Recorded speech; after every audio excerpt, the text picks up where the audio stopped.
Sí, Dale, dale, dale, hace. Amelia. Se escucha bien. ¿Sí? Bueno, empiezo entonces. Bueno, para los que no me conocen, por ahí hay gente que no es del hospital, yo soy Analía Luz, soy bioquímica y junto con Claudia Ventura, que es técnica en laboratorio, nosotros trabajamos en el sector de tuberculosis, parasitología y micología del laboratorio del Hospital Alem. Bueno, yo dividí esta charla en estos 6 puntos. La idea de esta charla es contarles un poco qué es lo que hacemos nosotros en el laboratorio, ver algunas interpretaciones de resultados, sobre todo los que derivamos, los que no hacemos nosotros, ¿sí? Que a veces cuestan un poco interpretarlos, y obviamente voy a tocar algunos puntos que estaría bueno que los podamos mejorar, ¿sí? En el laboratorio, de cosas que nosotros vemos desde el laboratorio que se pueden mejorar, y por supuesto cualquier recomendación que quieran hacer, cualquier sugerencia, por supuesto que siempre es bienvenida. La idea es hacer una mejora continua, ¿sí? De lo que estamos haciendo, bueno, con el objetivo final, ¿no? De poder detectar esta enfermedad y de poder empezar a tratar al paciente lo más rápido que se pueda. Bueno, lo primero, que no me voy a extender mucho en esto porque ustedes ya lo saben, ¿sí? En cuanto a las muestras, ustedes como saben, la muestra más examinada es el esputo, debido a que la tuberculosis pulmonar es la más frecuente. Sí, nosotros, acá les puse una foto a la derecha, nos manejamos tanto para hacer el examen directo como para hacer el cultivo con los manuales, sí, o sea, las guías que fueron escritas por el Programa Nacional de Control de Tuberculosis. Bueno, ustedes como saben, las muestras de esputo son, ustedes solicitan muestras seriadas, y esto es porque la eliminación del bacilo no es constante, entonces necesitamos 3 muestras, pero este manual, ¿sí? Del Programa Nacional de Tuberculosis lo que dice es que, más allá de que las muestras seriadas son 3 muestras, ¿sí? La primera es la que detecta el 80% de los casos, la segunda muestra agrega un 15%, o sea que entre la primera muestra y la segunda estaríamos en un 95% de detección de casos, y la tercera muestra solamente aporta un 5%, ¿sí? Entonces, por una cuestión de detección de los casos, y para que no, por ahí el volumen de muestra no nos sobrepase, el Programa Nacional recomienda la obtención de 2 muestras por sintomático respiratorio. Ahora, la obtención de las muestras tiene que ser, como bien dijo Javier en la clase anterior, hay que tener en cuenta el momento, el lugar de la obtención, ¿sí? Y la calidad de la muestra. El momento. Para los que hacen consultorio, el momento es, o sea, ahí, cuando ustedes ven al paciente. ¿Por qué? Para no perder el paciente, ¿sí? Porque quizá nosotros le decimos que al otro día vuelva al hospital y lleve la muestra y el paciente no vuelve o vuelve a la semana, entonces nos perdimos una semana de hacer el diagnóstico, ¿sí? Entonces, como bien dijo Javier, elegir un lugar que sea el exterior del hospital, ¿sí? Que no sea en el consultorio, porque si no se corre el riesgo de contagiarnos, y esa muestra la van a llevar inmediatamente al laboratorio. El laboratorio está abierto de 7:30 de la mañana hasta 1 de la tarde, ahora, y nosotros recibimos las muestras durante toda la mañana, las muestras para tuberculosis. Los secretarios saben que no pueden rechazar ninguna, ¿sí? Y en caso que el paciente vaya después de las 13 horas, la puede llevar a la guardia, al laboratorio de guardia, la muestra queda ahí y al otro día nosotros la procesamos, ¿sí? En cuanto a la conservación de la muestra, lo que le tienen que indicar al paciente cuando ustedes le dicen, le explican de las 3 muestras seriadas, es que lo ideal sería que la conserven en la heladera. ¿Por qué? Porque si no, nosotros realizamos cultivo después, y los cultivos llevan un proceso de contaminación. Si nosotros dejamos esta muestra a temperatura ambiente, hay una proliferación, perdón, de la flora bucal, y entonces después este proceso de contaminación que nosotros hacemos no llega a decontaminar y los cultivos después se los contaminan. Entonces, lo ideal sería que la conserven, obviamente que hay que explicarle que la conserven dentro de una bolsa, dentro de una caja, ¿sí? Alejada de los alimentos en la heladera, ¿sí? Porque si son positivas, va a contaminar todo lo que corren el riesgo de que se contamine todo. Y yo tengo anotado acá algunas cosas que nosotros fuimos viendo. Bueno, perdón. Esta sería la primera muestra. Como bien también decía Javier, en la orden médica, cuando ustedes le ponen todos los datos al paciente, siempre constatar un número de teléfono del paciente, porque después quizá entonces es muy difícil ubicarlo, el número de paciente, el número de teléfono del paciente o bien de algún familiar, para que en caso de que sea positivo lo podamos ubicar rápidamente. Bueno, en cuanto a la calidad de la muestra, y la primera, en general, bueno, si el paciente expectora mucho, va a ser un poco lenta, pero nosotros le tenemos que explicar bien al paciente, por ahí la palabra esputo o catarro, con quizá la clase de paciente que nosotros tratamos, a veces es más fácil decirle gallo o decirle pollo, ¿sí? Para que el paciente entienda qué muestra es la que debe tomar, ¿sí? La segunda muestra, o sea, esa primera muestra, o en el caso de internación, bueno, se toma la primera muestra en el caso de consultorio en el mismo momento en el que el paciente va al consultorio, y la segunda muestra se recomienda hacerla por la mañana, ya que es la muestra que acumuló las secreciones de toda la noche, y entonces son muestras representativas. Pero siempre tener en cuenta y explicarle al paciente esto de que lo que tiene que hacer es juntar en un frasco un pollo, un gargajo, ¿sí? Para que sea claro para el paciente qué es lo que tiene que juntar. Porque nos han llegado muchas cosas al laboratorio, ¿sí? Con respecto, yo tengo acá anotado algunas cosas que nosotros vemos en internación, ¿sí? Por ejemplo, nos ha pasado que les dejan el frasco para la recolección de la muestra en la habitación y el paciente junta durante 24 horas todo el catarro, ¿sí? De ese día. Y al otro día eso nos lo llevan al laboratorio. Nosotros podemos realizar una vaciloscopía a partir de eso, ¿sí? Pero si nosotros realizamos el cultivo, eso se va a contaminar, ¿sí? Después vamos a ver la importancia que tiene el cultivo. Y otra cosa, después yo les voy a mostrar todo así rápido como para que ustedes sepan todo lo laborioso que es hacer el medio de cultivo. Los medios de cultivo pueden ser comerciales, o sea, el logo Jensen se puede comprar, ¿sí? Pero nosotros en el hospital no se compra, obviamente, sino que lo hacemos nosotros. Después les voy a mostrar unas fotos de cómo es el procesamiento para que entiendan todo el tiempo que, o sea, todo el tiempo que nos lleva a hacer esos medios de cultivo y quizá nosotros lo utilizamos para hacer una muestra que estuvo 24 horas arriba en una habitación, ¿sí? A temperatura ambiente. La idea es optimizar los recursos, ¿sí? Bueno, uno es eso, que juntan durante todo el día la muestra. Otra de las cosas que les ha sucedido es que le dan los 3 frascos al paciente y el paciente junta en el mismo momento las 3 muestras. Eso tampoco sirve, ¿sí? Porque en realidad la muestra tiene que ser seriada porque la eliminación de bacilos no es constante. Entonces, que yo divida la misma muestra en 3 frascos tampoco tiene sentido, no es seriado, ¿sí? Eh, Creo que de todo lo que estaba anotado, ya está. Otra cosa que les quería comentar es que obviamente las mejores muestras son las muestras que son, perdón, mucopurulentas, pero en el caso de que las muestras sean salivosas, anteriormente el programa recomendaba no procesarlas, y ni siquiera hacerle la vaciloscopía, pero bueno, después se vio que podían quedar vacilos en la nariz, en la boca, ¿sí? Entonces, esas muestras salivosas nosotros las procesamos igual. Pero bueno, siempre tener en cuenta que si es saliva, ¿sí? No es representativa. Entonces, se le va a pedir una nueva muestra al paciente.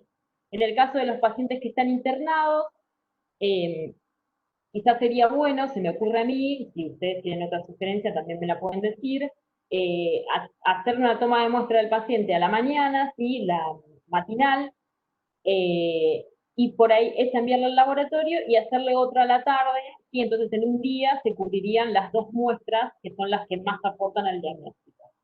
Otra cosa en el caso de los pacientes internados es que lo ideal sería que tomen la muestra antes del desayuno, ¿sí? Porque nos vienen muchas muestras con restos de alimento, y en caso de que no se pueda hacer, y una vez que el paciente desayuna, lo ideal sería que se lave los dientes, se enjuague la boca y después haga la toma de muestra. ¿Sí? A esas muestras que tienen resto de comida, nosotros le hacemos la vaciloscopía igual, porque la podemos procesar, pero no podemos sembrarla. ¿Sí? Si me quieren comentar algo en el medio, me lo comentan. Bueno, otras muestras que nosotros recibimos en el laboratorio, como saben, la enfermedad se puede manifestar en cualquier parte del cuerpo, en cualquier órgano, ¿sí? Así que recibimos lavados gástricos, bronquiales, líquidos cefalorraquídeos, pericárdicos. Hemos tenido líquidos pericárdicos positivos en los directos. Tenemos buena recuperación en cultivos de biopsias pleurales. Lo que yo les quería aclarar en cuanto a los líquidos es que a veces yo los noto como que están esperando el examen directo, ¿sí? de los líquidos.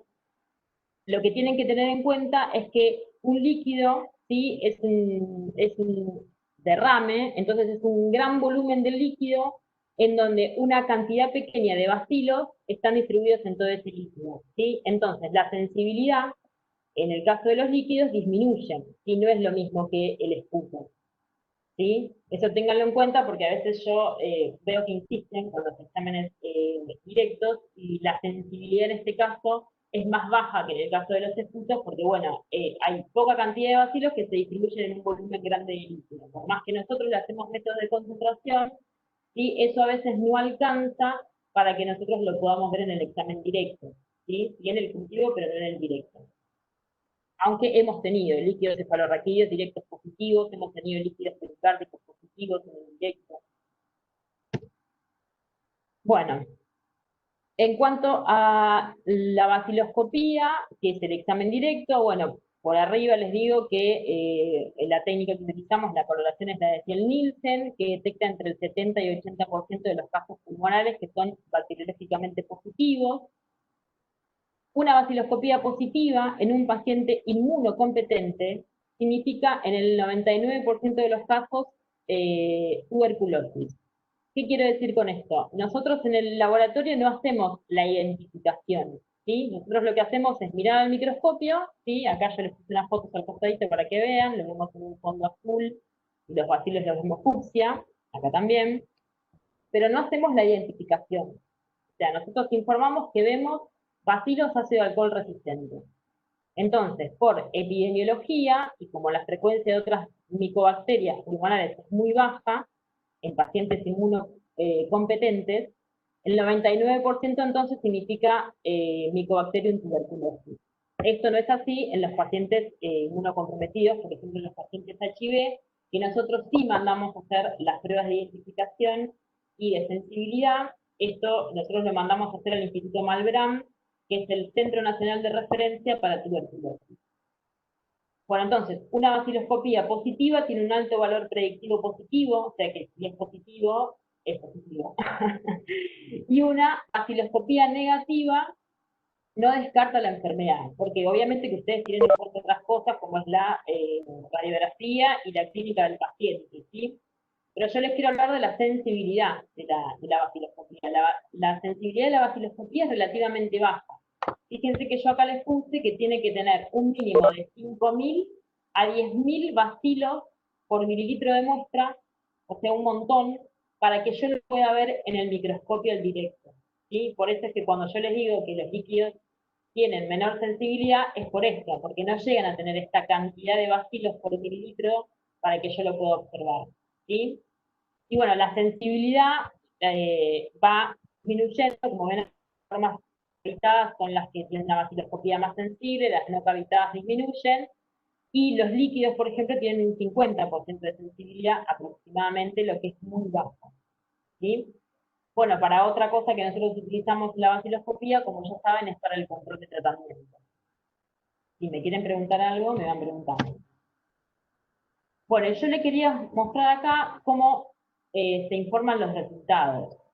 A la izquierda tenemos una nomenclatura, es una escala semi-cuantitativa. Esta nomenclatura es la que se utiliza, es una nomenclatura nacional, la de la izquierda, y la de la derecha es una nomenclatura internacional. ¿Sí? La única diferencia es que, como ven, en la derecha y acá dice, se lo estoy marcando, cuando tenemos entre 1 a 9 bacilos en 100 carpos observados, se coloca el número exacto de bacilos que vemos, ¿sí? Esto se los quiero aclarar porque también a veces veo que hay dudas con esto. En cambio, en la nacional, esto directamente se le pone una cruz.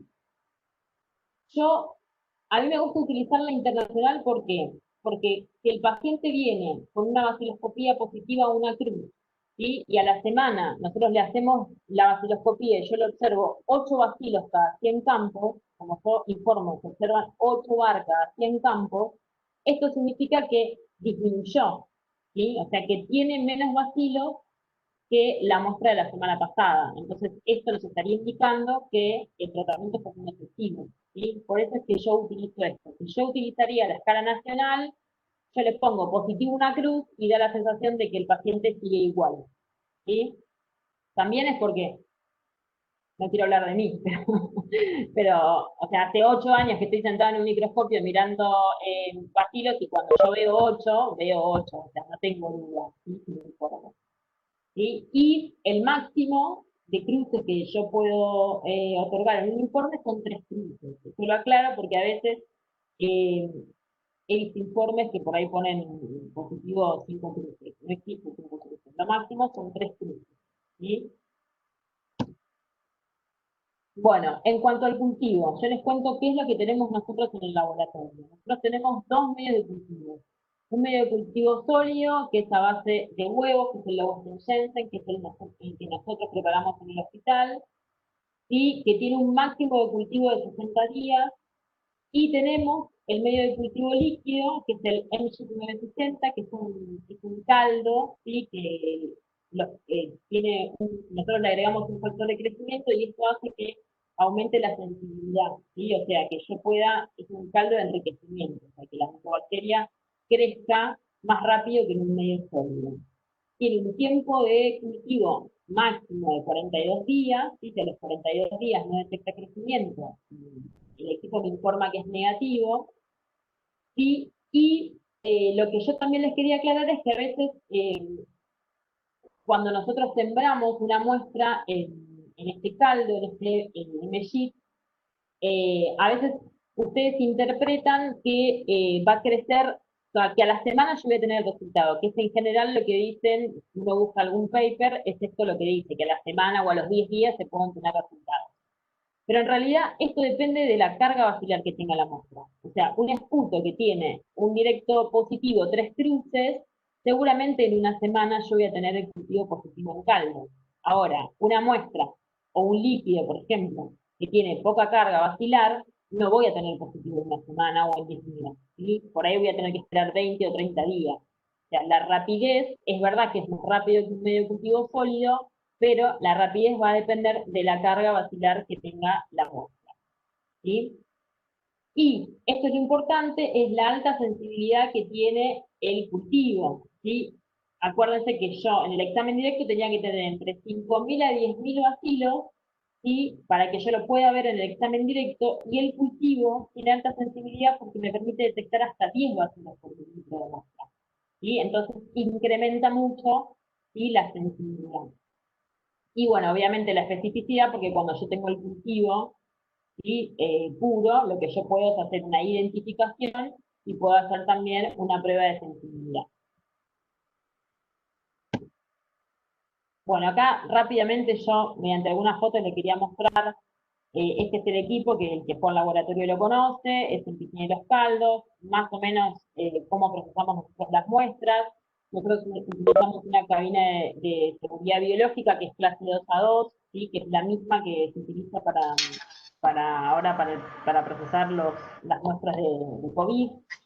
Esta cabina tiene un filtro EPA, por eso a veces cuando ustedes quieren ingresar al laboratorio y nosotros tenemos cerrada la puerta con llave, es en realidad por esto, porque la cabina tiene un flujo de aire que lo que hace es proteger a la muestra y al operador. Entonces, si nosotros abrimos la puerta, cualquier corriente de aire que se genera rompe este flujo de aire, entonces hace que poner en riesgo al operador, ¿sí? Bueno, y esto nada, para que vean lo que es, esto sería un cultivo positivo, sí que se ven como las colonias como migas de pan, y esto, el de abajo, es un cultivo positivo, pero que tiene pocas colonias, ¿sí? Y acá yo lo que les quería mostrar es cómo, ¿sí?, se contaminan las muestras cuando suceden estas cosas de que la muestra queda un día a temperatura ambiente en una habitación, o por ejemplo nosotros recibimos derivaciones de otros lugares, de Partido de la Costa, nos mandan muestras del materno infantil, nos mandan muestras de Tandil, y a veces nosotros nos damos cuenta que la muestra tiene, no sé, 15 días. Entonces, a veces decidimos no sembrarla, solamente hacer un examen directo porque después sucede esto que se contamina, ¿sí? Bueno, y también para mostrarles eh, un poco para que sepan lo engorroso que es y preparar el medio de cultivo, nosotros tenemos que esterilizar todo lo que usamos, no tenemos batidora, claramente, esta es una foto ilustrativa, lo hacemos, batimos a mano, los huevos los compramos nosotros, desde hace 9 años que compramos los huevos, y bueno, y hay que hacer cada uno de los tubos manualmente, ¿sí? Uno, o sea, yo lo que quiero decir con esto es que el trabajo es engorroso, no me estoy quejando, sino que estoy diciendo que está bueno que nosotros podamos optimizar los recursos, ¿sí? Bueno, vamos a ir un poco, nosotros, como yo les comentaba, nosotros no hacemos la prueba de identificación en el laboratorio, ¿sí? Pero nosotros mandamos las cepas cuando es necesario mandarlo, ¿sí? La mandamos al Instituto Malbrán y ellos nos envían dos tipos de informes, ¿sí? Que yo se los quería mostrar para que ustedes, para que entiendan y que sea más fácil hacer la interpretación de los resultados. ¿Sí? Acá. Bueno, hay dos formas. La que yo les estoy mostrando acá, que dice amplificación de ácidos nucleicos, ¿sí? Es un método que ellos hacen por PCR, que lo que hace es buscar un segmento específico del complejo Mycobacterium tuberculosis, ¿sí? Entonces, si por PCR ellos encuentran esta banda, informan cómo que se aísla el complejo Mycobacterium tuberculosis. Este es uno de los métodos que utilizan. Otro de los métodos que utilizan es una inmunocromatografía lateral, o sea, es la misma como la tira de las HCG, ¿sí? Que se pone la tirita y marca dos rayas, ¿sí? Bueno, esta es una inmunocromatografía que lo que hace es detectar un antígeno específico del complejo Mycobacterium tuberculosis, y cuando entonces se informan positivo, abajo lo identifican como aislamiento complejo Mycobacterium tuberculosis. Esta técnica, la inmunocromatografía lateral, es una técnica muy sencilla, que no tarda más que 10 minutos en hacerla. Eh, Nosotros la pedimos hace 2 años, había entrado en licitación este año, pero bueno, vino el COVID y no tenemos inmunocromatografía por este año. ¿Qué otra cosa más les iba a comentar? La cabina de bioseguridad también, con mucho esfuerzo, la logramos obtener hace 3 años, si mal no recuerdo. La idea de todo esto es ir teniendo todos los elementos necesarios para nosotros poder hacer las pruebas de identificación y de sensibilidad nosotros en el laboratorio, y para que esto sea más rápido. Según las recomendaciones que hizo la OMS, no me acuerdo bien en qué año, pero se le deberían estar haciendo las pruebas de sensibilidad a todas las muestras que son positivas, ¿sí? Pero bueno, eh, sería en otro hemisferio. Bueno, y le quería mostrar acá algunas de otras micobacterias que nosotros hemos aislado en el laboratorio. Estas, bueno, el Mycobacterium avium e intracelulares es lo que se forma el complejo MAI, sí, que es las micobacterias oportunistas más comunes, que en general las aislamos en pacientes con HIV, ¿sí? Acá tenemos un avium, una biopsia ganglionar, una intracelular en el esputo, pero hemos tenido otras que se llaman micobacterias atípicas de crecimiento rápido, como por ejemplo Mycobacterium monacense, que fue aislada en un tumor maxilar. También aislamos genavense, ¿sí? En una biopsia ganglionar, esto fue aislado en el 2018 y fue el quinto aislamiento del país, ¿sí? Esto es para que vean que tenemos otras micobacterias además de las comunes. Mycobacterium bovis, lo aislamos de un esputo de una muestra del materno infantil, y Mycobacterium chelonae el año pasado, que lo aislamos de una biopsia de piel, un tatuaje, ¿sí? hubo varios casos en donde la tinta del tatuaje se contaminó, ¿sí? Y aparecieron varios casos con la Mycobacterium pneumoniae. Bueno, esto sería, si Vanessa preguntaste algo de la PCR del Ginexper, ahora llego. Ya tengo algo del Ginexper para hablar. Bueno, yo les mostraba esto porque quería que ustedes vieran, ¿sí? Cómo hace el Instituto Malbrán cómo informa los resultados, y para que sea más fácil la interpretación para ustedes, ¿sí? Bueno, y esto es lo que acá abajo en realidad habla de a qué pacientes sí o sí le debemos hacer las pruebas de sensibilidad. Por ejemplo, paciente de retratamiento, abandono, fracaso, recaída, y todos estos que están acá, no los voy a nombrar uno por uno, ¿sí? Todos estos que están acá. Esta planilla, ¿sí?, de solicitud de estudios bacteriológicos para tuberculosis, es la que todos deberíamos utilizar, ¿sí? La doctora Burna ya la está utilizando, ella manda las muestras con esta planilla, creo que el Partido de la Costa también mandan con esta planilla. Lo ideal de esta planilla es que a nosotros en el laboratorio nos dan muchos datos, ¿sí? Más allá de los datos del paciente, también nos habla de si están solicitando gastroscopía para diagnóstico, cuántas muestras están enviando, si es para control de tratamiento y en qué mes de tratamiento está, ¿sí? Y sobre todo, si ustedes marcan una de estas opciones, ¿sí?, nosotros ya sabemos que estos cultivos los tenemos que enviar luego para hacer pruebas de identificación y de sensibilidad. ¿Qué sucede? Yo guardo los cultivos un tiempo, pero después de un tiempo el medio de cultivo se pudre, ¿sí?, y yo lo tengo que tirar.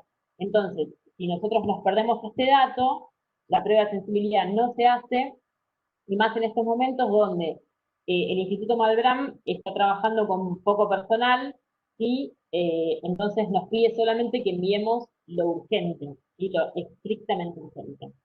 Entonces, bueno, esto sería necesario para nosotros como dato para después poder enviar la prueba de sensibilidad y no perdernos ese cultivo, ¿sí? Porque una vez que el medio cultivo se pudre, yo lo tiro, no puedo recuperar más la micobacteria, ¿sí?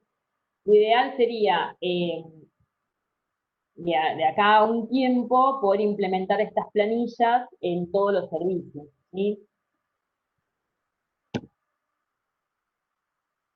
Bueno, ¿qué métodos utilizamos nosotros entonces para hacer los cultivos? Ya, como ya les nombré, el medio de Low Jensen, que es a base de huevo, y el MSHIP 960, que es el medio líquido. Perdón, acá arriba, en realidad, lo que yo estoy hablando acá son de las pruebas de sensibilidad. Prueba de sensibilidad. ¿Qué métodos hay para hacer las pruebas de sensibilidad? Dos. El método de las proporciones, el Low Jensen, que lo que hacen es hacer crecer la micobacteria, ¿sí?, en el medio sólido a distintas concentraciones de los antibióticos, y entonces le obtienen la sigma, o sea, la concentración mínima inhibitoria, ¿sí? Entonces ahí informa si es sensible o es resistente. Este método es más lento, ¿sí?, porque es en el medio sólido. Entonces la micobacteria tarda más en crecer. Pero también se puede hacer la prueba de sensibilidad en el medio líquido, o sea, en el caldo que yo les conté, que se hace para la detección de tuberculosis. También viene un kit con distintas concentraciones del antibiótico, y ahí se puede hacer la prueba de sensibilidad. En este caso, eh, es menos tiempo, ¿sí? Y los resultados que se obtienen son sensibles o resistentes.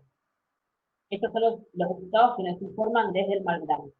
Nosotros este año, perdón, nosotros este año, a través del programa de tuberculosis,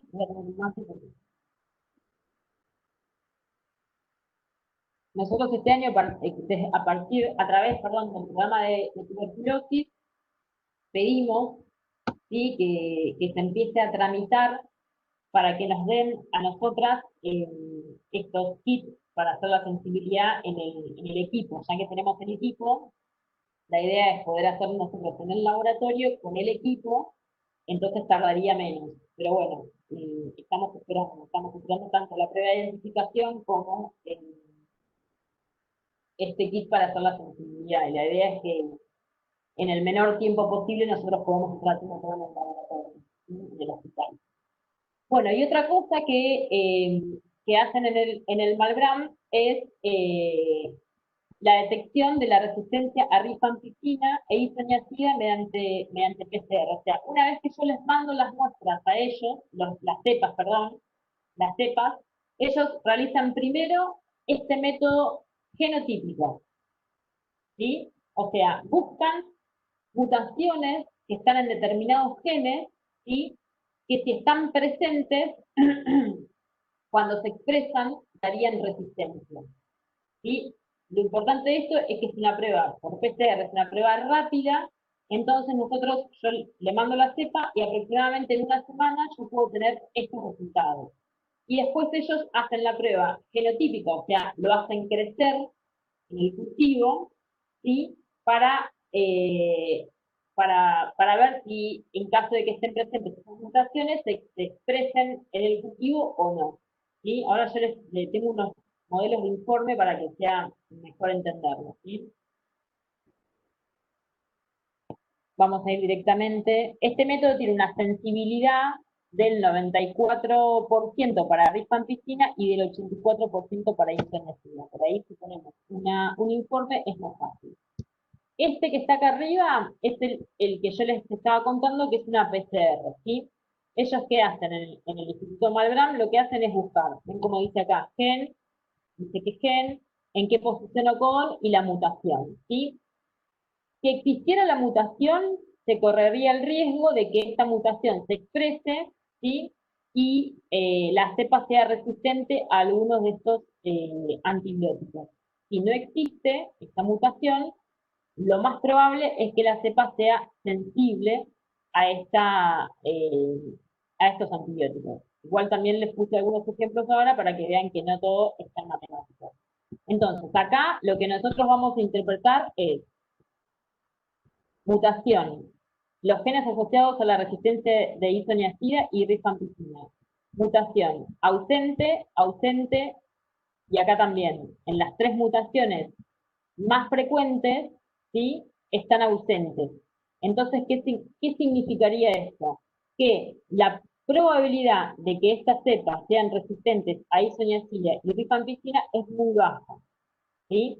Entonces ellos inicialmente nos mandan este resultado, que lo mismo está acá, lo que pasa es que es otro modelo de informe, también ausente-ausente, y después nos envían la prueba de sensibilidad realizada por el método MSHIT 960, ¿sí? En donde sí informan isoniazida sensible, rifampicina sensible. Porque se hizo como el antibiograma de las bacterias, ¿sí? O sea, no en placa de Petri, sino en tubo, pero se probó el antibiótico con la cepa en estudio, ¿sí? Pero bueno, para que vean que no todo es tan matemático, acá les puse un ejemplo, y para que Alina, vean acá, llevas más de media hora. ya voy, ya terminó. No te apuro, te aviso, me dijiste que te avisara. Dale, gracias. Acá yo arriba les puse el número de cepa, y para que vean que es la misma cepa, cepa 889, cepa 889.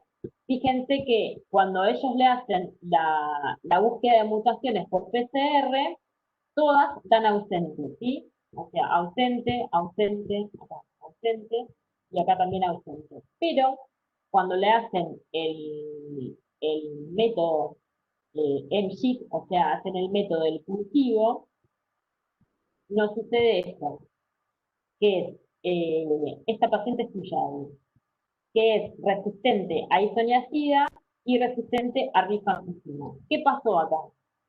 En este caso, ellos lo que hacen es buscar las mutaciones más frecuentes, ¿sí? O sea, que más se expresan frecuentemente y que generan resistencia. Esta cepa no tenía esas mutaciones frecuentes, sino que tenía otro tipo de mutaciones que después hizo que la cepa sea resistente, ¿sí? Y acá les puse el caso inverso. Ausente, ausente, ausente, presente, ¿sí? Esta mutación estaba presente cuando se la buscó por genética, pero después la mutación no se expresó. Entonces la rifampicina dio sensible, ¿sí? O sea, esto en realidad es lo que menos sucede, porque no es lo más frecuente, pero yo se lo quería mostrar para que ustedes vean que puede pasar. La paciente anterior, esta que está acá, era una paciente de David, que está acá presente en la charla, que bueno, él justamente me había comentado que clínicamente la paciente no estaba mejorando, ¿sí? Con el tratamiento convencional. David, si me equivoco, me decís. Y bueno, y después resultó esto, él ya sospechaba de una resistencia, ¿sí? Porque la paciente no estaba mejorando, y apareció esto, ¿sí? La idea que yo le muestro todo esto es para que después les sea más fácil interpretar, porque yo a veces mando estos resultados a las historias clínicas, bueno, los mando siempre a las historias clínicas, cuando se llegan, y por ahí después no es tan fácil interpretar sobre todo esto que es la parte genética, ¿sí? Bueno, y acá, ahora Vanessa voy a leer lo que me pusiste, no lo leí, pero yo les quería hablar de otras técnicas diagnósticas y que es la del GeneXpert, ¿sí? Seguramente ustedes lo escucharon nombrar, es esta prueba que es recomendada por la OMS desde el 2010, ¿sí? Estamos en el 2020 y ni siquiera tenemos un equipo de estos en Mar del Plata. Es una prueba molecular, ¿sí? Una PCR también, en tiempo real, ¿sí? Que detecta simultáneamente, o sea, hace la tipificación simultáneamente y detecta la resistencia a rifampicina en solamente 2 horas. ¿Sí? Es, está buenísimo porque es rapidísimo. Lo que tenemos que tener en cuenta de esto es que esta técnica es más sensible que la vaciloscopía, pero es menos sensible que el cultivo, ¿sí? O sea, un resultado negativo de este GeneXpert no significa, ¿sí?, que el paciente no tenga la micobacteria, ¿sí? Fíjense que la sensibilidad en muestras pulmonares tiene un 88% de sensibilidad, esto es para identificación, un 88% cuando la vaciloscopía es positiva, ¿sí? O sea, yo lo veo en directo y el equipo me lo detectaría también. Ahora, cuando yo en el directo no lo veo, la sensibilidad baja un 68%, ¿sí? O sea, no es tan buena la sensibilidad. Pero lo bueno que tiene es que solamente son 2 horas y además tiene una buena sensibilidad para la detección de la resistencia a la rifampicina, que es un 95%, es muy buena sensibilidad. Y bueno, y también ha pasado acá que se observan discrepancias entre este resultado, ¿sí? O sea, si el equipo informa resistente sensible y después cuando se realiza la prueba en cultivo. Por eso siempre, además del primer informe que es genético, después se hace la sensibilidad mediante cultivo, ¿sí? Bueno, y acá, si quieren, yo después se los paso. Esto es lo que recomienda la OMS para utilizar ahora. En realidad la OMS recomendaría lo que recomienda es que se le haga prueba de GeneXpert a todos, entonces sería mucho más fácil, se detectaría en 2 horas, sabríamos la sensibilidad en 2 horas, sería muchísimo mejor. Pero bueno, como nosotros no tenemos esa tecnología, lo que recomienda la OMS para la realización de las pruebas de GeneXpert en general habla de pacientes pediátricos o adultos con alta sospecha clínica, ¿sí? Y que tengan riesgo de multiresistencia. Además de que tengan riesgo de multiresistencia, pacientes, como dice acá, que tienen HIV, ¿sí? O en el caso de TB meningia, o TV diseminada. Esto es lo que más recomienda la OMS, que se debería enviar estas muestras para hacer la prueba de GeneXpert.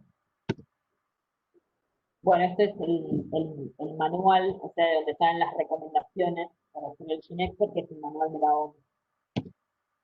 Y acá les puse, por último, ya voy terminando, cómo es el informe del GeneXpert, ¿sí? Para que también sea más fácil la interpretación.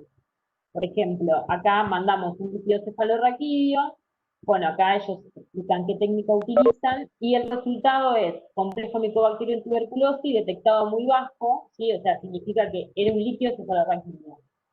Significa que tenía bacilos en poca concentración, y en cuanto a la resistencia a rifampicina, es no detectada.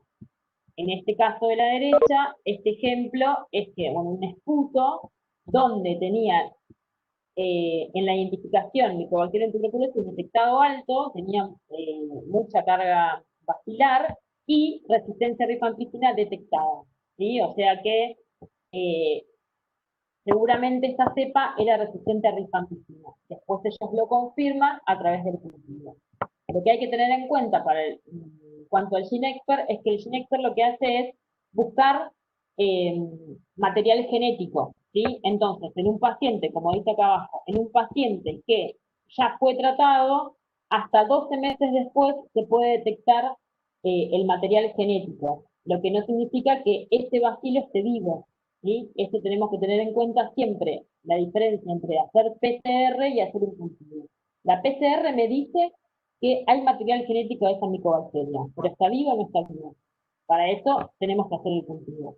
Lo que se recomienda también por la OMS es que todas las muestras a las que se derivan para hacer GeneXpert se les haga cultivo. Nosotras todas las muestras que derivamos le hacemos cultivo porque en caso de que el GeneXpert sea negativo, digo, no detectable, nosotros tenemos el cultivo que aumenta la sensibilidad, ¿sí? Para el diagnóstico. Nada más. No sé, Vanessa, que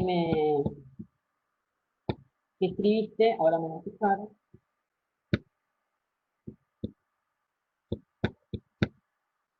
Ana, si querés dejar de compartir, como te dije hoy, arriba a la derecha y empiezas a ver. Arriba a la derecha. Ah. Hacé Vamos a tocar el tener botón compartir. Cinexpert, Ana. En un momento se había hablado que iban a traer una Mar del Plata, habían dicho que quizá Sí. lo iban a llevar ahí está, ¿no? Dejé de compartir. Que lo iban a llevar al INE, pero bueno, vino el COVID, vino el aumento del dólar, hasta ahora está todo frenado.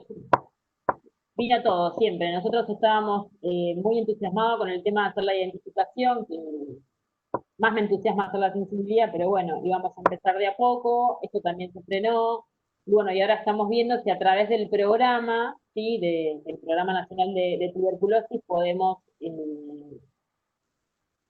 insistir para que de alguna manera, si no podemos hacer la identificación, aunque sea, sí se pueda realizar en el tiempo menor posible para implementar la sensibilidad, porque nosotros tenemos mucha y hacerla acá sería tener los resultados mucho más rápidos. Pero bueno, como ya sabemos, en el ámbito público no todo es tan rápido como uno desea. Mm. Vanessa, no sé dónde está tu pregunta, no sé qué me preguntaste. Ah, acá, ya encontré. Hola, hola Ana. Oh, Mi pregunta iba sobre cultivo medio líquido, el Baster. nosotros tenemos, ese es otro método, nosotros tenemos el MJIT 960. Sí. ¿Qué diferencia hay en la elección? ¿Por el tema de costo o En realidad yo, ese que vos me nombrás, la verdad es que no lo conozco. no había Me, leído como una me opción debería poner a entre... investigar. Sí, está el 450 y después hay otro número. Bueno, había leído sobre que es un cultivo medio líquido. El JIT o sea, creo que había una diferencia en el tiempo del resultado. Puede ser, puede ser. Igual el, el Instituto Malbrán recomienda y tiene el MJIT. Bien, bien, bien, era la pregunta.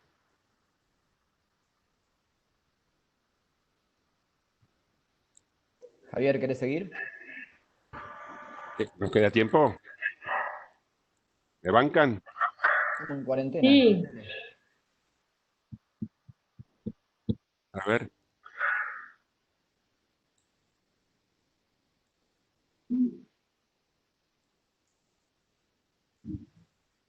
A ver si sé manejar esto.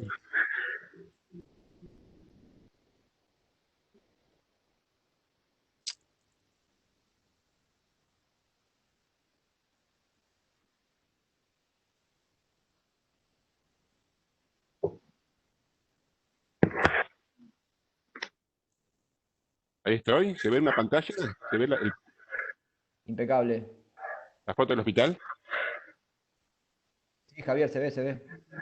Yo quería empezar y a modo de repaso con dos preguntas medio básicas, así simples.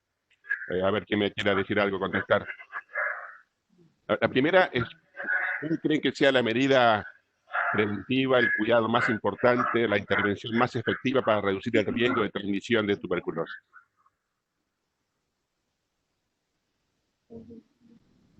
No hay micrófonos.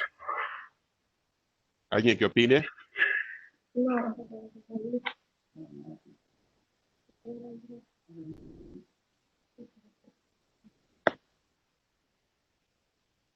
Hola, Sí. ¿Cristina?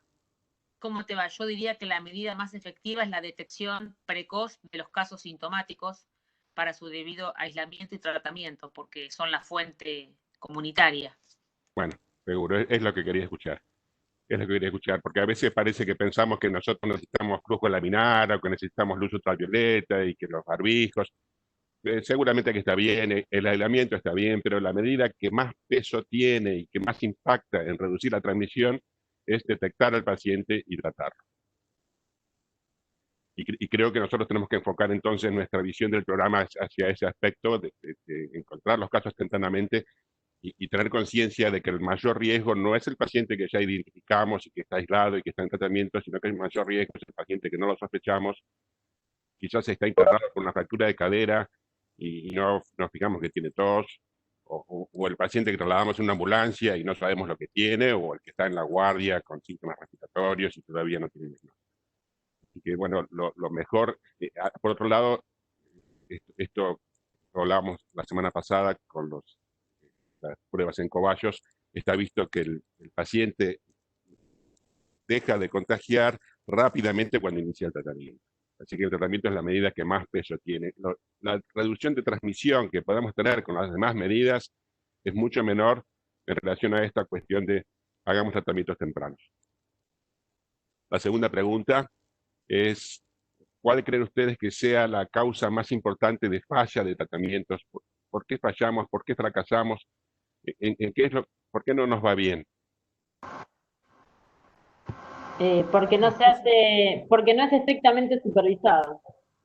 Exactamente, claro, bueno, disculpen si las preguntas son medio básicas, pero a veces el falla del programa no tiene que ver con resistencia al tratamiento, ni con cuestiones de calidad de las drogas. Nosotros tenemos muy buen tratamiento en esto y fallamos porque los pacientes no toman los remedios.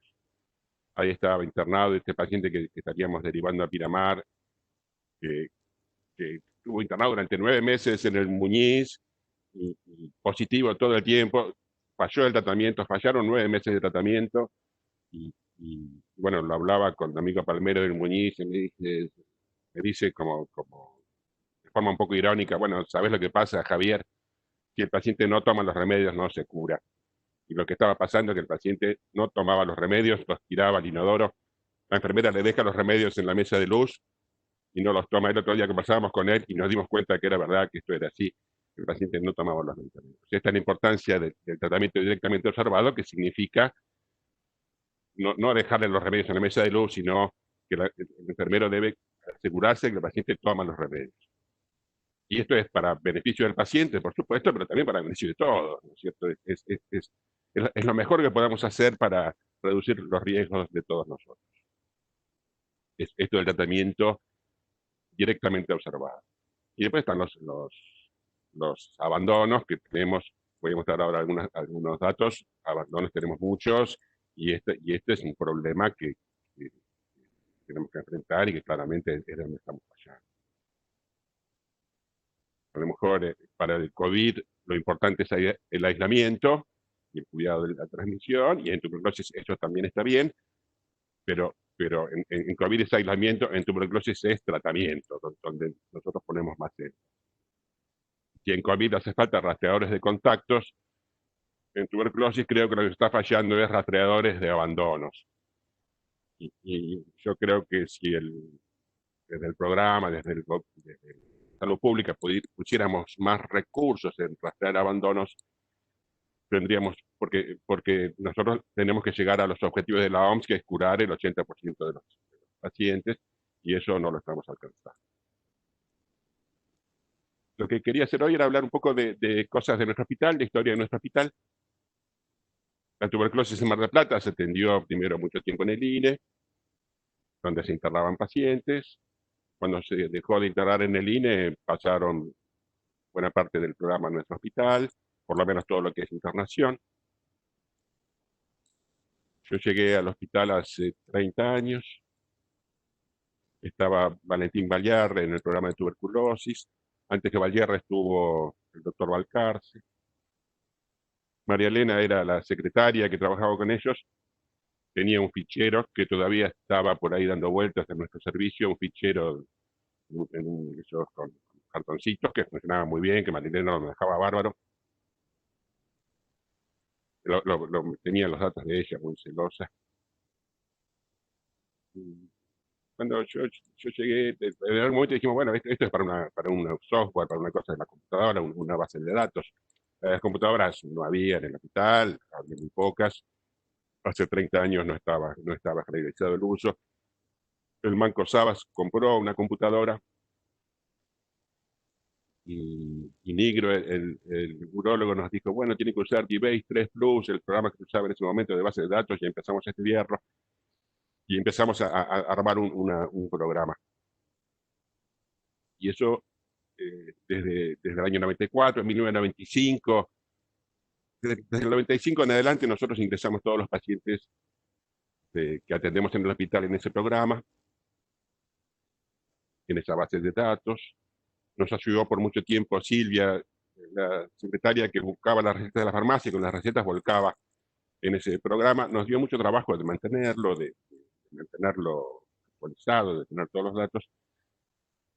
Pero bueno, y después hace 2 años, el programa este que primero fue DBase y después Clipper, en el lenguaje de programación, bueno, esto no se usa más, y Juan Manuel, un capo, nos ayudó a pasar esto al Hydra, ya que funciona en red, y es como está funcionando ahora en los últimos 2 años y medio.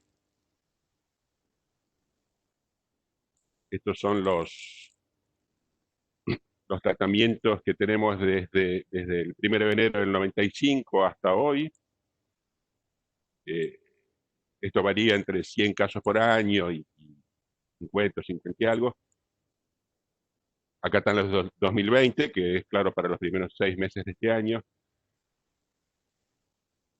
Así que a mitad de año vamos casi 40 casos, vamos a tener 80 casos, igual que el año pasado. La tendencia creo que es a disminuir un poco.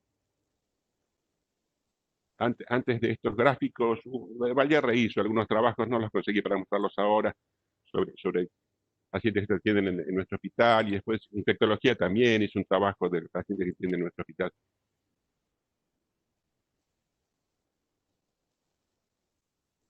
Aquí, viendo cuántos son de estos, estuve jugando con los datos, porque tenemos de todo este tiempo, desde el 1 de enero del 95 a hoy, 2055 tratamientos, y me pareció que bueno que se puedan obtener alguna información de esto.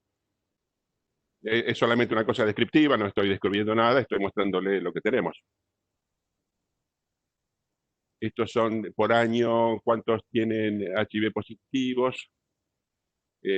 Ahí creo que dice, bueno, para ver toda la pantalla, bueno, son cerca del 20%, 17%, creo que eran los HIV positivos, pero variando, en algún año eran más, ahora la tendencia es a disminuir un poco.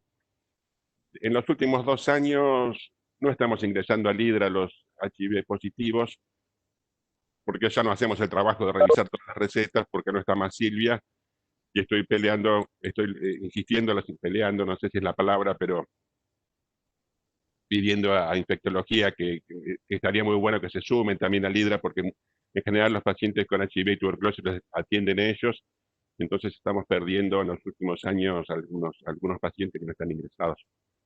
Pero bueno, esto es desde el 95 hasta el 2018, y están seguramente la gran mayoría de los pacientes. Una tendencia a reducir un poco los HIV positivos. Así se agrupan las edades. en nuestra base de datos. Esto es bastante típico de lo que pasa en general en todo el país, con un pico en adultos jóvenes, sobre todo, con el mayor número de casos ahí. Acá están divididos por sexo. Me llamó la atención, como hay un predominio claro del sexo masculino. En esta torta se ve la diferencia de hombres y mujeres. ¿Cómo saco esto de acá? Ahí lo saqué. Ahí dice que son 64% son hombres. En todo el país hay más hombres que mujeres, pero en nuestro hospital la diferencia es todavía más pronunciada, más marcada. Acá se ve que la diferencia no es tanto en las edades más jóvenes. Acá en este grupo de edad, 20-24 años, son bastante parejos, pero en algunos grupos de edad hay el doble de hombres que de mujeres. Acá están en porcentajes. Se ve que esto varía entre casi un 50% y un 70% de hombres. No está claro claro el motivo de esto, pero bueno, eso es lo que pasa en nuestro hospital.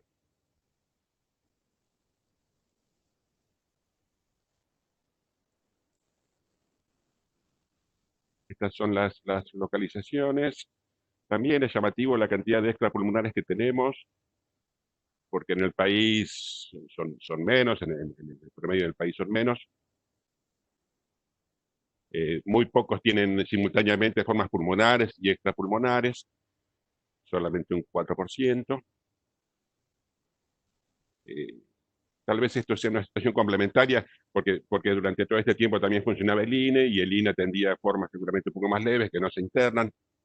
Los pacientes que se internan tal vez tengan formas peritoneales o pericardio o meningias o diseminadas, bueno, o también pleurales.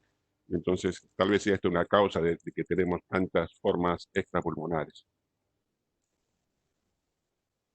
Estas son las confirmaciones que tenemos.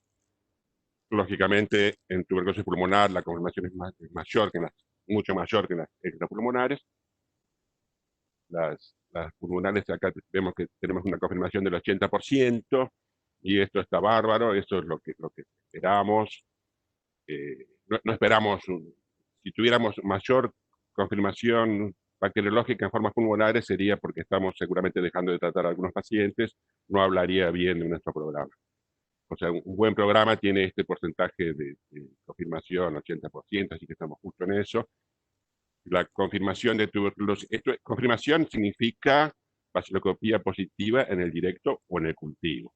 Esto es, a los fines del programa se define tuberculosis confirmada cuando tiene la baciloscopía positiva directo o cultivo. En las extrapulmonares, una confirmación del 30% también está muy bien, es un porcentaje muy bueno, alto. Acá muestro las localizaciones que tienen nuestros pacientes. Estoy mostrando en la mayoría de estas diapositivas, sobre todo lo que pasó 1995, 2018, dejando los 2 últimos años, que no los incorporé todavía a toda esta base de datos, pero bueno, la diferencia puede ser muy poco. Las pulmonares las clasificamos de esta manera, como se hace habitualmente: unilateral sin cavidad, unilateral con cavidad, bilateral sin cavidad, bilateral con cavidad. Y al final puse hematógeno miliar como una forma más severa. Esto es de formas más leves a formas más severas, y vemos que la distribución es bastante pareja entre todas estas. Tenemos tanto formas leves como formas graves. La hematógena la consideramos una forma más severa, ¿no? Cuando tiene un patrón de tipo miliar. Esto es el 40% que tenían localizaciones extrapulmonares. La más frecuente, claro, es la pleural, pero como ven hay un poco de todo. En otra hay desde el ojo hasta la piel, pericardio, en fin, hay un poco de todo. Hay un poco de todo. Acá me divertí mirando las edades de las tuberculosis pleurales, que son estas que están acá.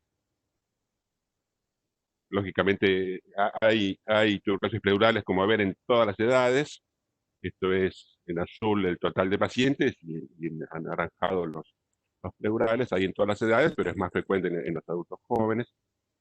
Ya que están los porcentajes que varían entre un 28% en este grupo de edad de todas las tuberculosis, 28% son pleurales y un 10 u 11% entre los 55 y 59 años. La chance de pleurales es más. A veces nos llama la atención cómo algunos clínicos no piensan en tuberculosis, pero bueno, seguramente que todos los residentes de nuestro hospital saben muy bien que la causa más frecuente de derrame pleural en una persona joven es esta, ¿no es cierto? La tuberculosis pulmonar. Y acá otra vez jugando un poco con los datos, me fijé cómo están distribuidos los meses en el inicio del tratamiento, los meses del año. Acá de 1 a 12 son los meses del año. Fijándonos si nosotros iniciamos más tratamiento en alguna época del año, y en realidad hay un poco, de acuerdo a lo que veo acá, menos casos en invierno y un poco más hacia el final del año. Siempre me pareció que esto era así. Cuando miré los números, veo que sí, que puede ser. Interpreto que posiblemente, porque uno cree que los contagios por su forma de transmisión, la tuberculosis se contagia más en ambientes cerrados, más en los meses de invierno, en ambientes con menos ventilación probablemente, y menos en verano con las ventanas abiertas. Tal vez los casos que se transmiten en junio, julio, se manifiestan en noviembre, diciembre. Es una idea mía. Aquí las condiciones de egreso. Esto no habla muy bien de nosotros. Acá donde tal vez estamos fallando en la calidad de los datos y estamos fallando en los resultados. El egreso la condición de egreso es lo que mide la calidad de nuestro programa, cómo estamos trabajando, si estamos curando a la mayor parte de los pacientes. La condición de egreso se valora, se hace un análisis de cohorte, elegimos un periodo de tiempo y analizamos 9 meses después qué pasó con esos pacientes que iniciaron tratamiento.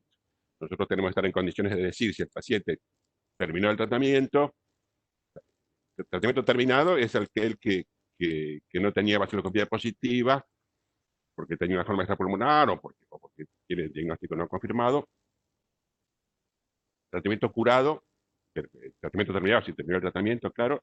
Curados son los que tenían directo positivo y negativizan. Era positivo y negativiza, ese es curado.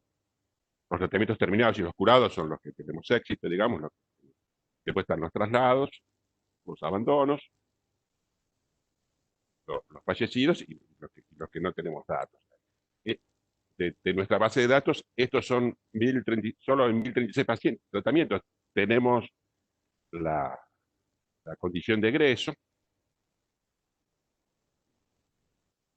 y entonces vemos que hay un porcentaje de abandonos que es alto, hay un porcentaje de fallecidos que es alto, pero en verdad, si vemos todos los tratamientos, hay una torta muy grande aquí. Los que están en gris, no registramos la condición de egreso.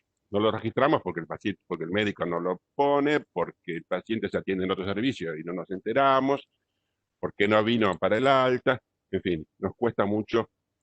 Entonces no tenemos una buena calidad de datos aquí para analizar resultados de nuestro programa. Nos falta la condición de egreso en muchos casos. Estamos tratando de mejorar eso todo el tiempo. Y por otro lado, tenemos un porcentaje de abandonos que es alto, que no es nada despreciable. En el HIDRA ahora agregamos datos como antecedentes penales, antecedentes de adicción a drogas, otras comorbilidades, diabetes, en fin. El año pasado Manuel Naveira hizo un análisis de esos datos y nos mostró con preocupación que hay un porcentaje de adicción a drogas y de alcoholismo y de antecedentes penales que preocupa, que es muy alto, y que dentro de esos pacientes el porcentaje de abandonos es mucho más alto. Estamos mirando, esto es el egreso del 2019, ahí hay un porcentaje de adicción a drogas, me olvido ahora, pero no lo puse, pero un porcentaje de adicción a drogas notable, muy alto, y dentro de esos pacientes la mitad abandonan, el 50% abandonan. O sea que hay algunos predictores de abandonos, y esto nos tendría que meter una luz roja de atender en forma con más esfuerzo a estos pacientes, con un trabajo de equipo, tal vez con una ayuda de psiquiatría. Estos pacientes necesitan un manejo especial, estos pacientes más difíciles, que tienen problemas. Y claramente que tienen un riesgo alto de abandono. Acá vemos qué pasó en el 2019, tenemos 23% de abandono y esto no está bien. Acá hay en gris pacientes que están en tratamiento, dice. En tratamiento significa que todavía no se ingresó el alta, pero probablemente esos pacientes o ya terminaron o abandonaron. En fin, están en tratamiento porque no se les puso el alta, pero no porque estén en tratamiento. Otra cosa que hicimos con el dato del domicilio, el Google tiene una aplicación que permite geolocalizar a esos domicilios, ingresándolos de a poco. Esto lo hice con la ayuda de un hijo. Pudimos localizar el 70% de estos 1.800 tratamientos hasta el año 2007. Hay domicilios que el Google no lo pudo localizar, habría que tomarse un trabajo adicional para poder encontrarlos. Y más o menos, bueno, uno ve en esto una distribución mayor hacia el sur. Vemos cosas que ya esperaríamos. Seguramente hay que barrios más humildes. En el barrio de Los Troncos está con muy pocos tratamientos. Acá no hay tratamientos. Habrá menos tuberculosis y los que hay tal vez no van al hospital. Se ve acá una zona más en el barrio Centenario. Y en general el Martillo y los barrios del sur son los que tienen más casos y un poco menos hacia el norte. Esta zona se ve con menos casos, ¿no? Y en este otro mapa cruzamos la densidad de población, que hay un software que la calcula, densidad de población y número de casos, es decir, es una tasa donde están las mayores tasas de tuberculosis, y otra vez vemos esta zona roja hacia el sur. Esto es barrio Belgrano, ¿no? Y barrio El Martillo, son los que tienen mayores tasas de tuberculosis. Y vemos en azul, perdí el mouse, acá está el barrio de Los Troncos. Bueno, ahí no hay tantos casos, acá no hay tantos casos. O sea, se concentran claramente aquí. Bueno, me pareció interesante mostrarlo. Tal vez a la municipalidad le interese esto. El otro día también hablamos algo de esto de integrarnos con la municipalidad. Mariela Quispe se preocupó para darnos acceso y finalmente lo logramos a las historias clínicas de la municipalidad, de manera de poder compartir un poco los datos. Nos falta ser recíprocos con ellos y lograr que ellos tengan acceso a nuestros datos desde el HIDRA. Hay algunos problemas técnicos para lograr esto, pero bueno, vamos a insistir para lograrlo. Así que algunos de mis objetivos eran ese. Otro objetivo es que infectología debe estar Miguel escuchándome, espero que se sume voy a seguir presionando para que se sumen al HIDRA y tener entonces compartido todos los casos de tuberculosis que tendremos nosotros. ¿Qué otra cosa? Bueno, eso quería decir, me parece. Bueno, iba a decir algo, me olvidé. Javier, ¿puedo hablar? ¿Sí? Sí, te tuve que escuchar. Sí, claro, algo vas a tener que decir, Cristina. No, te quería decir que esto, como estoy de guardia en el hospital, me han interrumpido algunas veces por el llamado de la guardia, pero que te escuché en su mayoría y que escuché tu reclamo y no estamos peleando. Quiero dejar esto en claro, que pelearse con vos es muy difícil. No. Lo primero que quiero decir de tu referencia histórica a la tuberculosis en la ciudad es que María Elena, hace 30 años, cuando vos dijiste que empezaste, yo también estaba ahí, solo que yo era R1 de clínica, y María Elena era tan celosa de sus datos y de sus cosas que nunca se aprendió bien tu apellido. Toda la vida te dijo Carnevale, porque no Carnevali. Sí, eso como una nota de color. En cuanto a los pacientes con tuberculosis y HIV, que los seguimos nosotros, porque son pacientes, los pacientes con VIH que nosotros seguimos en el hospital son pacientes de extrema vulnerabilidad social, no hace falta que se los diga, y los que además tienen tuberculosis, mayor aún. Entonces, el seguimiento en un solo consultorio donde uno pueda controlar las dos patologías crónicas, me parece que es la forma de que la gente venga una sola vez y hacer el combo en el De acuerdo. seguimiento. Esto se ha cargado al hombro en general Mariana Walde, todo el seguimiento de la tuberculosis los últimos años. Ella tiene prolijo y concienzudo registro de todo. No se pudo conectar ella ahora acá, si no te diría esto mejor que yo. Y la verdad es que no tenemos ningún problema de compartir los datos con ustedes. Siempre nos ha faltado la manera de articular porque nos ha pasado por encima de la realidad, pero no tenemos ningún problema de trabajar en conjunto y entendemos que la pata municipal en esto es más que importante para hacer el seguimiento y para evitar el abandono de tratamiento, que muchas veces es, como vos dijiste, el peor enemigo del paciente y nuestro, porque es lo que hace que el paciente tenga recaídas y que favorece la aparición de resistencia. Y son pacientes muy difíciles de hacer cumplir con todos los tratamientos, inclusive el de la tuberculosis. También nosotros tenemos algunos datos de personal de salud que nos ha asustado en algún momento, esto lo hemos charlado también, así que hay mucho para trabajar con tuberculosis, en tuberculosis en tuberculosis con infección con VIH y en tuberculosis personal de salud, que es un problema creciente. Bueno, debe estar aquí en la charla Juan Manuel, que es el artífice del Hidra y que entendió muy bien lo que necesitábamos y que seguramente puede hacer modificaciones necesarias para unificar las cosas. Nosotros con el registro de los datos estamos duplicando un poco, porque después los casos de tuberculosis tienen denuncia obligatoria y eso se hace en el CISA, que es el programa del ministerio, ¿no es cierto? Pero bueno, Sí, nosotros no quisimos abandonar nuestro propio registro porque nos da un acceso muy rápido y nos permite nuestros propios análisis, como estoy mostrando, y lo modificamos a nuestro gusto. Así que bueno, seguimos de alguna manera duplicando los registros, uno en el software de nuestro hospital y otro en el CISA, que es el programa del ministerio.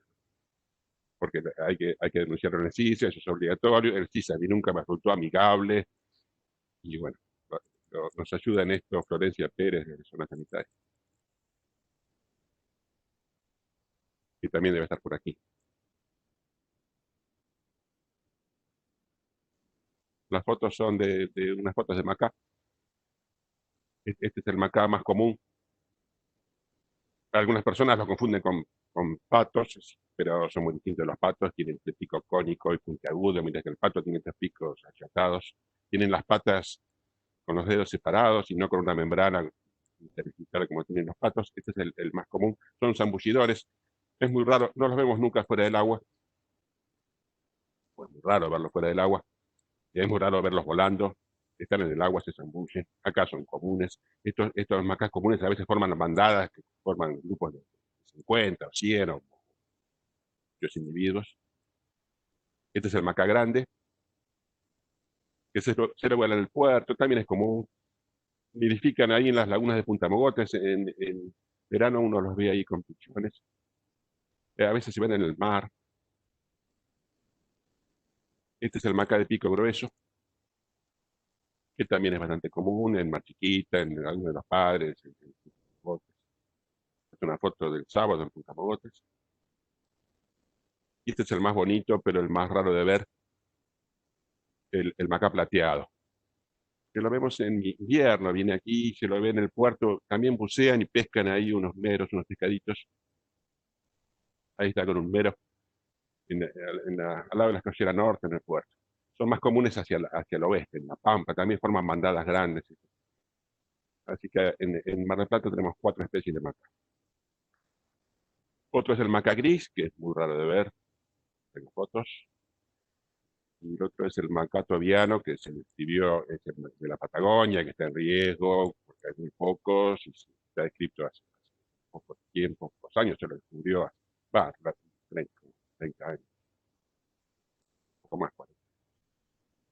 Bueno, esas son las fotos.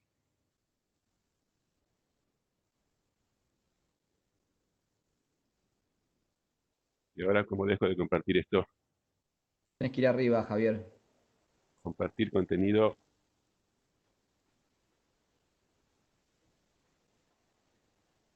No, no, soy muy torpe, Guillermo, no aprendo. Arriba, ahí donde estás en el cursor, subí y te aparece eso. ¿Ya lo Detener hice? compartir. Arriba, subí con el cursor arriba del todo y dice detener la compartida.